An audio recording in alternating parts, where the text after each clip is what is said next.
Barbershop conversation, guys. Feel free to hit the subscribe button. I cut the TV on today, and three more police officers getting murdered. Man, it's uh, it's awful that people are losing their lives because I was having a conversation with someone today. There's no comeback from killing someone. It's not like a torn ACL, a broken arm, torn Achilles, dislocated shoulder where you can rehab it. When you kill someone, the person you kill can't rehab themselves and come back alive.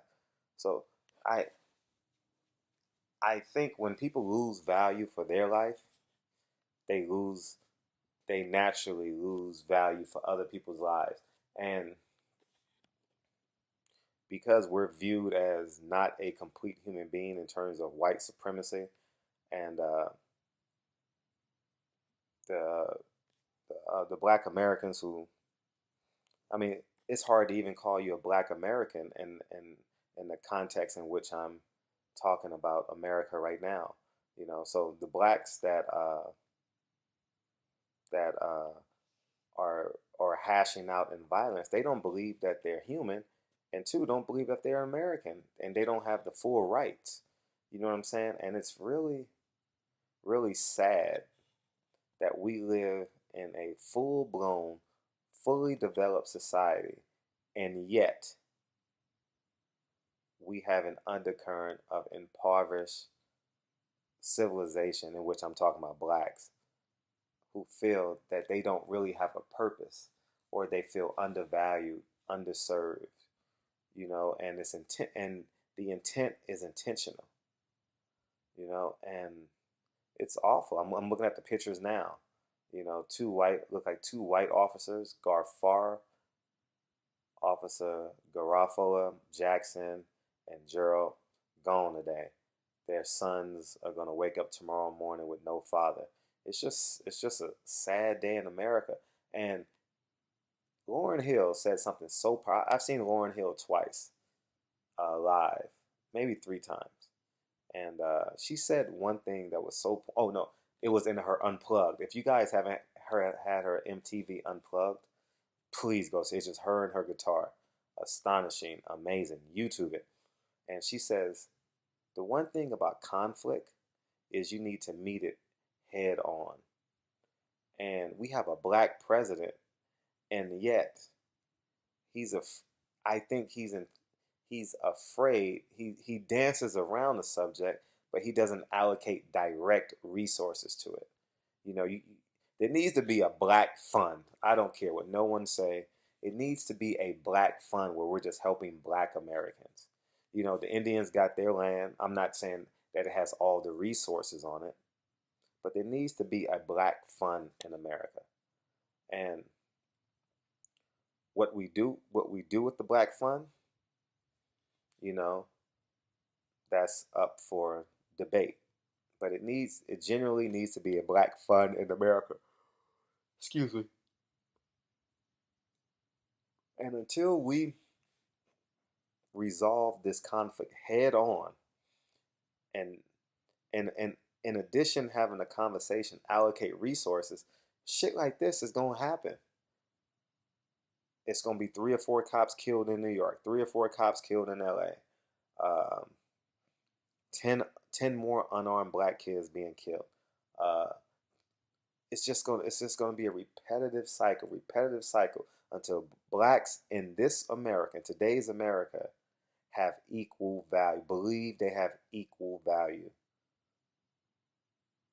And until that happens, we're gonna watch. I say it again. We're gonna watch CNN, cut on Fox News, cut on CNBC, and three Baton Rouge police officers being murdered will happen in Miami, Chicago, and I don't want people to draw parallels between black on black crime and the relationships that black has with the police, because it's not the police, it's the authority.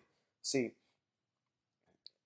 this this topic is deserves its own video. As you guys, I can talk about this topic for an hour, but it's the authority problem that inferior civilizations have, and blacks as a whole is an inferior civilization living in America.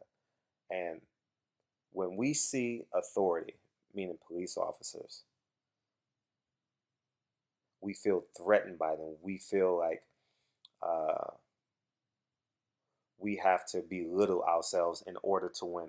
We are not each other's equal. And you can drop that back down to the Jim Crow laws, um, the racism, segregation, slavery, being abducted and murdered and raped for 400 years. And a lot of you guys might say, oh, well, it was 400 years ago. No, not really. I believe the Voters' Right Act is 1965 or 1968. One of them years. I think it might be 68. I think Lyndon Baines Johnson, after JFK was assassinated, I think he put that he made that go into fruition. So, but it's the energy, it's the killing. Uh, what that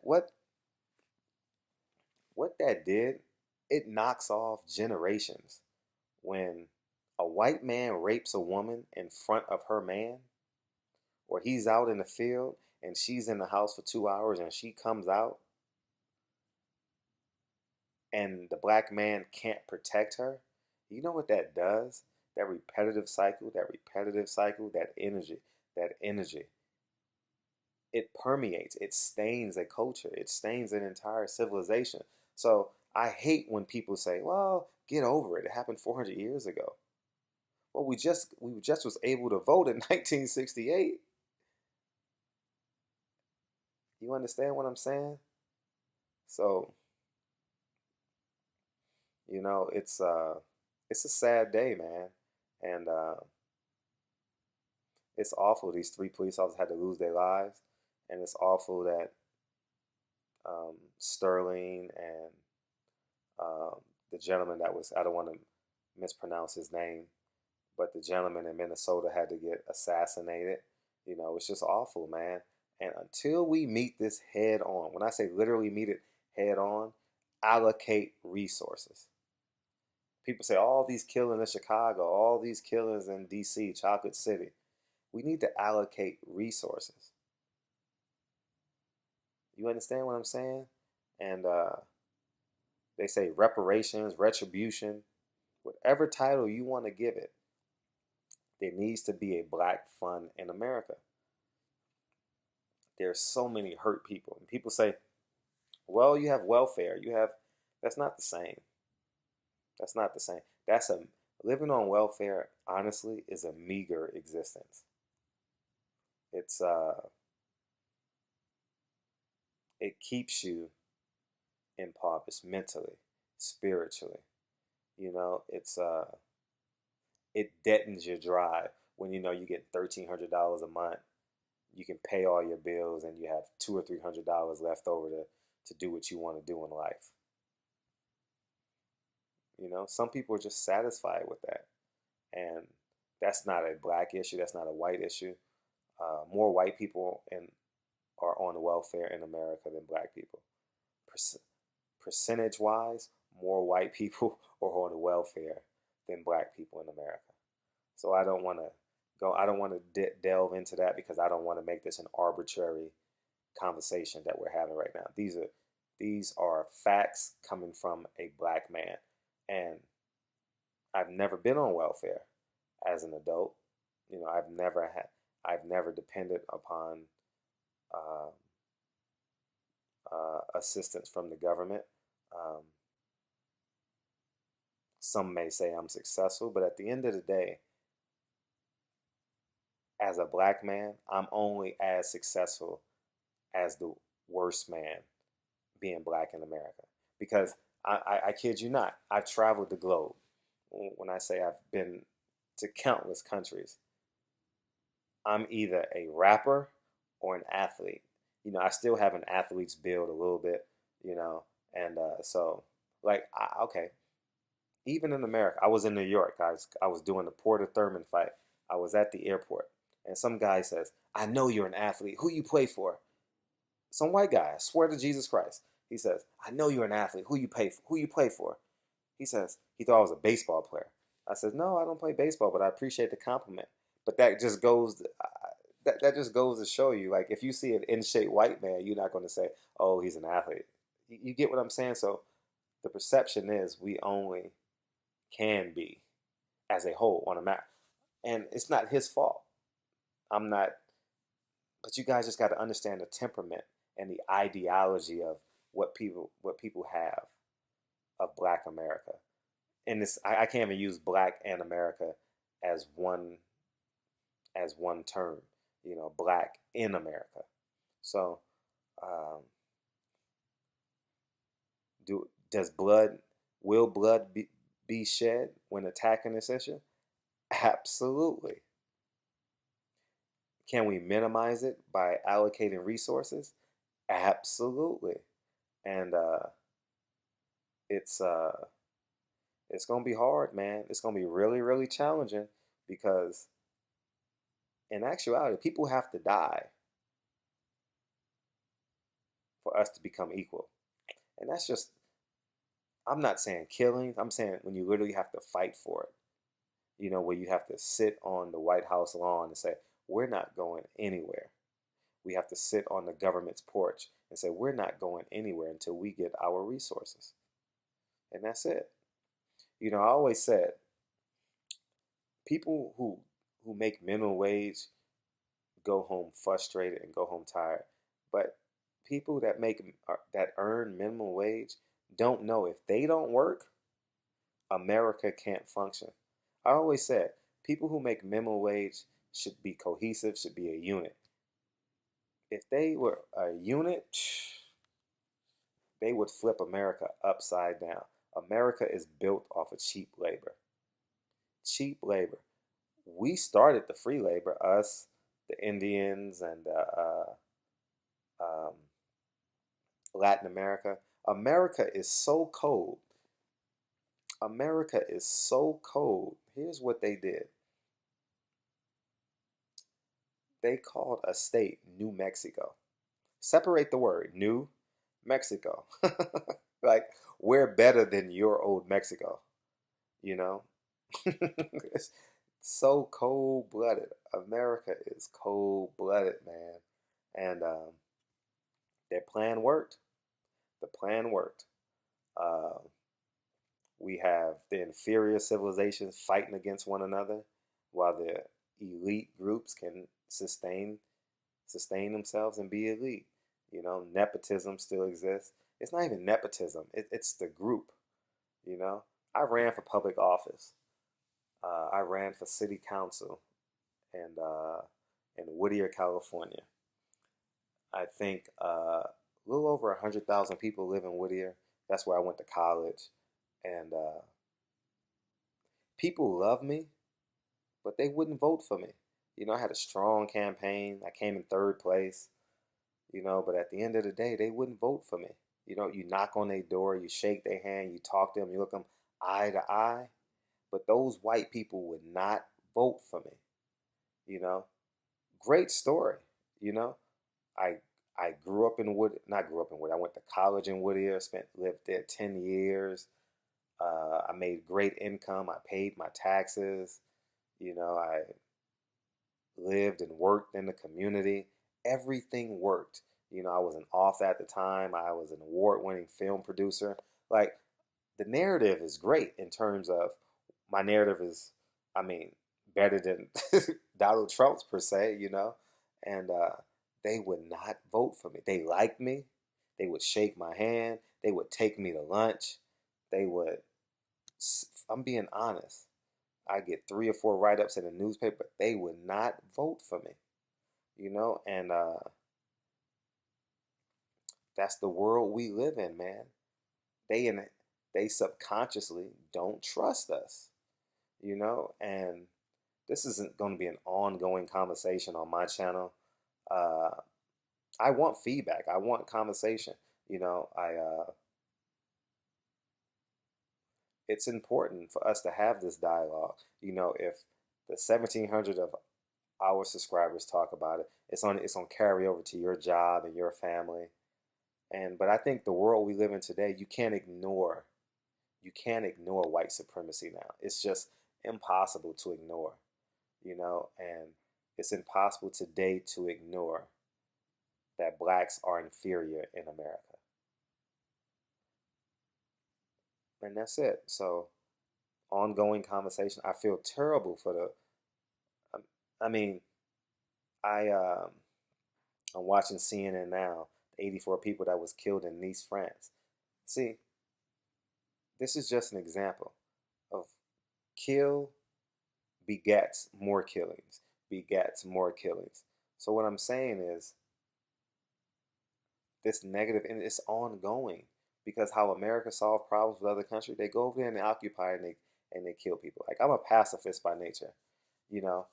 I don't believe in violence. I believe violence is your last option. I always tell people if a guy punches me and I see a door, I am so prideless that he punched me, I'm gonna walk out the door. And people say, "Oh, you may fight." No, no, no, no. Let's not get it twisted. I put in anywhere between 60 and 80 rounds a week in a boxing gym. So the average person probably can't whoop my ass. And I'm just being 100 with you guys. I mean, I have if I fight the average person, I have blistering hand speed. I wouldn't if I fight a guy who if I fight a guy who puts on gloves for a living, I'm at a huge disadvantage. But to the average person, no, I would say I have a distinct advantage. You know what I'm saying? So um, I'm just a pacifist by nature. I don't believe solving problems by violence is the answer. Self-defense and fighting for what you believe in is completely different than violence. You guys understand what I'm saying? Like the code word that every country use is freedom. No, we're not occupying this country for freedom. We're occupying Africa to extract oil and to extract diamonds. It's like when I was in Korea. Here's the funny thing about Korea. They say, I'm sorry, I'm jumping topics, but I just want, I'm trying to draw parallels. Hopefully, you guys are still with me. When I was in Korea, I was on vacation. I was in Korea for 4 days, and I was in Japan, and I said, Korea is only 3 hours away. How often will I ever get a chance to go to Korea because it's so far from America? And I wanted to go to the DMZ zone. I was a history major in college. And so I hopped on a plane. I went to Korea for 3 or 4 days. And what North Korea and South Korea don't know is they have unmarked trucks going from South Korea to North Korea. And it has food, it has everything in it. And I asked the guy that the demilitarized zone, he says, and you still have to show your passport too. Like you get it stamped and all that. Like America still occupies it to some degree. And he says, oh, these trucks come through every single day. Every single day. So it's a frost when you say we're fighting for freedom, where we want control. It's to control a situation. And be honest, who doesn't want control? You have a family, you want control. So at the end of the day, it's all about control. And in America, because we have a capitalist society and our country is breaded on capitalism, someone has to be poor and someone has to be rich. And with that, someone has to be inferior and someone has to be superior. And that's the stone cold truth. And blood has to be, it's the sad truth. Blood has to be shed in order for what we want, in order for what blacks want in America. Because it's not going to happen. We're not going to get what they took from us or what they don't want to give us. They're not going to give it back freely.